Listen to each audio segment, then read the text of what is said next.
नमस्कार। डोभाल टाइम्स में आपका स्वागत है।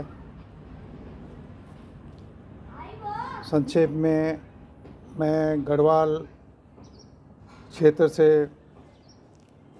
भारतीय जनता पार्टी के तेज तर्रार सांसद अनिल बलूनी की जो सोशल मीडिया पर एक बयान, एक बाइट मीडिया कर्मियों को उन्होंने दी है, वो एक बहुत ही गंभीर सवाल उसके पीछे छुपे हुए हैं। अनिल बलूनी की भारतीय जनता पार्टी में आप कह सकते हैं कि मीडिया के वो प्रभारी हैं। इस नाते प्रधानमंत्री नरेंद्र मोदी गृह मंत्री के बाद उनकी जगह बनती है और उन्होंने ये कहा है कि उन्होंने बड़ी मिन्नतें कर हाथ जोड़कर विदेश मंत्री से अपने संसदीय क्षेत्र के जो पौड़ी अपने आप में एक कमिश्नरी है, वहाँ पर एक पासपोर्ट कार्यालय खोलने के लिए स्वीकृति प्रदान कराई थी। उसके लिए उन्होंने ये भी कहा है कि सांसद निधि से उन्होंने 12.5 लाख रुपए भी स्वीकृति भी दी है, लेकिन वह जो कार्यालय अब तक नहीं खुल पाया है। केवल एक सिग्नेचर से वो कार्यालय नहीं खुला, लोगों को उसकी सुविधा नहीं मिल रही है।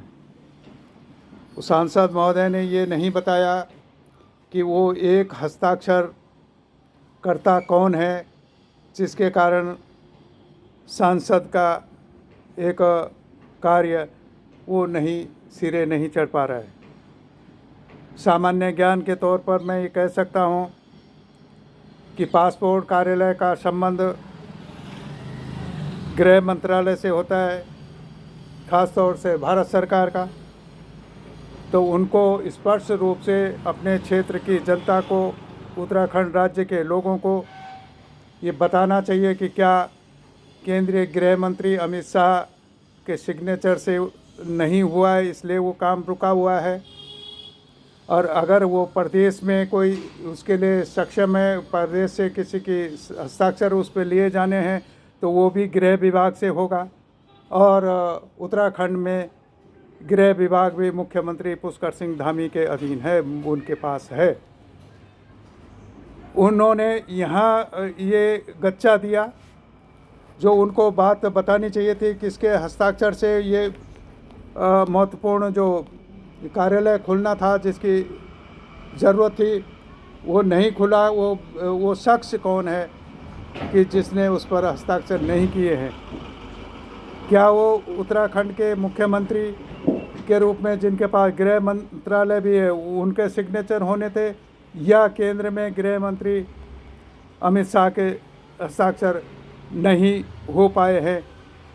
ये नहीं उन्होंने कहा है, और इसके लिए उन्होंने मीडिया को कहा कि आप भी पता कीजिए और मैं भी पता करूंगा। ये एक गंभीर सवाल है।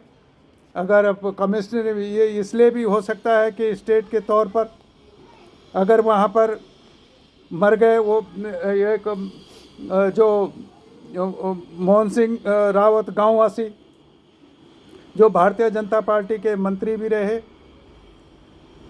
सरकार में, और उन्होंने लंबे आंदोलन, भूख हड़ताल भी की, लेकिन वो वहाँ पर ये जो कमिश्नर है, पुलिस अधीक्षक है, सीएमओ है, वो वहाँ पर स्वास्थ्य व्यवस्था के लिए उसको वो चालू नहीं करा पाए। हमारे लोक गायक नरेंद्र सिंह नेगी वहाँ पर कब से वो गा रहे हैं पौड़ी में, एक राज्य बनने के 25 साल बाद, और उससे पहले वो गीत तो पहले गाते थे कि इस कमिश्नरी के पास एक बस अड्डा तक भी नहीं है। और अब उसके साथ ये जुड़ गया है कि एक सांसद जो उस जिसकी सरकार प्रदेश में भी है, केंद्र में भी है, और वो अपने आप में भारी भरकम सांसद भी उनको माना जाता है, वो उनका जो कार्यालय वो वहाँ पासपोर्ट कार्यालय खुला रहे थे, वो एक सिग्नेचर से वहाँ पर कार्यालय नहीं खुल पाया है। तो निश्चित रूप से ये मीडिया करे या नहीं करे, मीडिया तो जो काम उसको करना है वही करेगा, लेकिन ये सांसद उसको वो क्षेत्र की जनता को, उत्तराखंड की जनता को बताना चाहिए वो शख्स कौन है, वो अधिकारी कौन है, वो मंत्री कौन है, केंद्र में है या राज्य में है, जिसके एक हस्ताक्षर से वो कार्यालय नहीं खुल पाया है और लोगों को परेशानी का सामना करना पड़ रहा है। तो ये एक गंभीर सवाल है, राजनीतिक सवाल भी है। क्या भारतीय जनता पार्टी के अंदर अनिल बलूनी इतने गैर वजूददार हो गए हैं, उनकी अब कोई सुनवाई नहीं हो रही है, चल नहीं रही है, ये भी स्पष्ट उस पर होना चाहिए। ये बात मुझे आपसे साझा करनी थी, इसलिए करना था। आपको अगर मेरी बात ठीक लगे तो इसको आप शेयर कर सकते हैं, अपने ग्रुपों में डाल सकते हैं। आप भी सांसद अनिल बलूनी से ये सवाल पूछ सकते हैं कि अनिल बलूनी जी, आप बताइए कौन है वो जिसने जिसके हस्ताक्षर नहीं होने से पौड़ी में आपका ये जो पासपोर्ट कार्यालय वो नहीं खुल पाया है। आपने 12.5 लाख रुपए की स्वीकृति भी उस जारी की है, इसके बाद भी वहाँ पर कार्यालय नहीं खुला है। तो आपको स्पष्ट रूप से खुले रूप में आपको जनता को बताना होगा और बताना चाहिए। नमस्कार।